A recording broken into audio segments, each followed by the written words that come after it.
Today, we are diving into the fascinating story of Mihailo "Misha" Petrovic, a footballer and a manager whose career has spanned continents and rewritten records.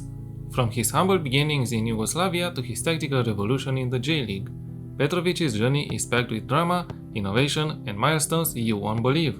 Or will you?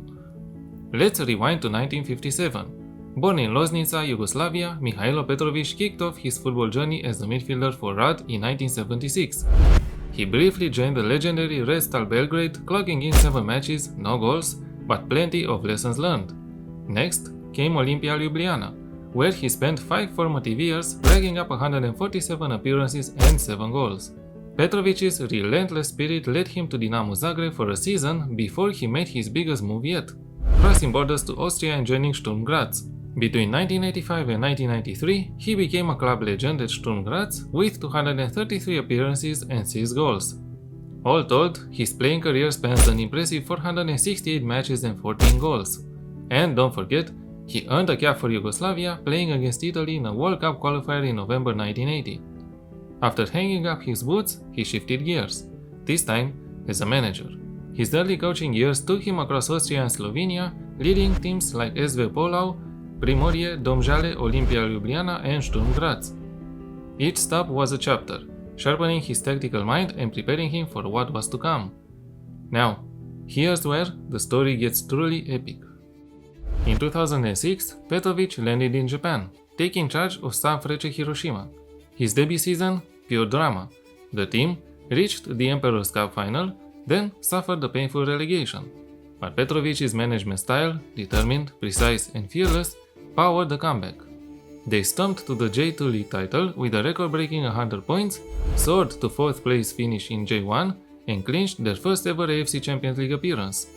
In 2011, Petrovic chose not to renew his contract, closing the Sanfrecce Hiroshima chapter forever. But his Japanese story was far from over. On December 14, 2011, he took over the Urawa Red Diamonds. Over 5 seasons, he led Urawa to the J-League Cup victory in 2016. Ultimately, inconsistent league form saw his departure in July 2017. But Petrovic wasn't done yet. In January 2011, he took the reins at Hokkaido Consadole Sapporo. That first season, Sapporo finished 4th in the J1 League, a historic achievement. Petrovic held the manager's seat until December 2024, leaving after securing a 1-0 win over Kashiwari Seoul, ending his tenure on a high note even as the club faced relegation. His legacy is etched into Japanese football history. On October 24, 2020, he became the first foreign manager to reach 200 J-League wins. And then, on March 4, 2023, he broke the record for most matches managed in J-League history, 525 games. Surpassing legends like Akira Nishino, Petrovic's name became synonymous with longevity and success. His preferred formation, the dynamic 3-4-2-1. So, let's pull back the curtain on Petrovic's signature strategy, shall we? Known in Japan as the Mishashiki system, is not just a formation, it's a football philosophy. The 3-4-2-1 comes with 3 center-backs, 2 defensive midfielders, 2 wing-backs, and 3 forwards. In defense, the system transforms into 5-4-1 with the wing-backs dropping back.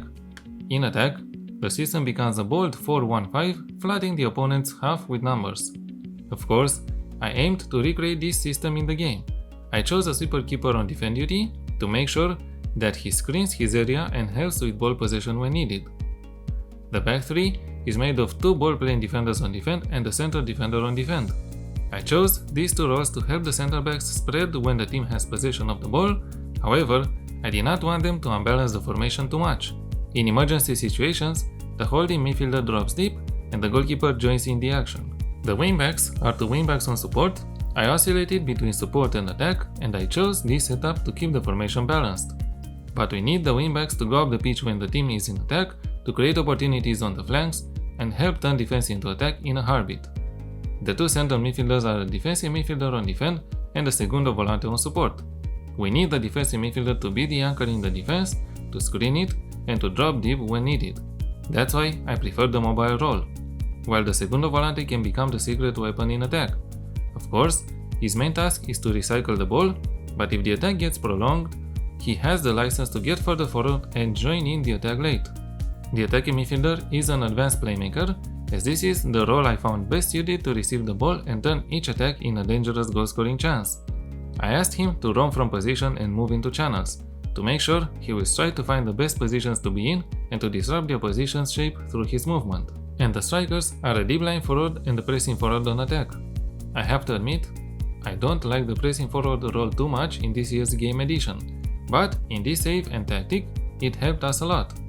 The strikers' roles were chosen as such as we need one to drop his line and disrupt the opposition's defensive shape, while the other would lead the line and push the opposition's defensive line as close to their goal as possible.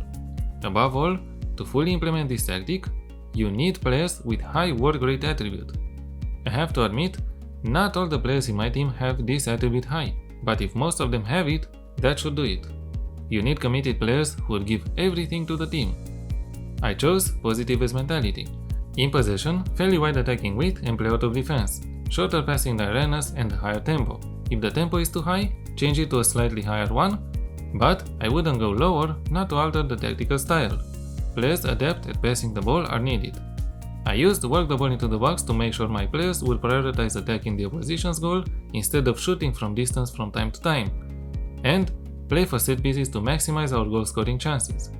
In transition, counter press, counter, and distribute the ball to the defense quickly by the goalkeeper. And out of possession, a high press and a standard defensive line. Trigger press more often and trap outside. The players should press the opposition into conceding the ball, but if that is not possible, the defensive shape should be compact.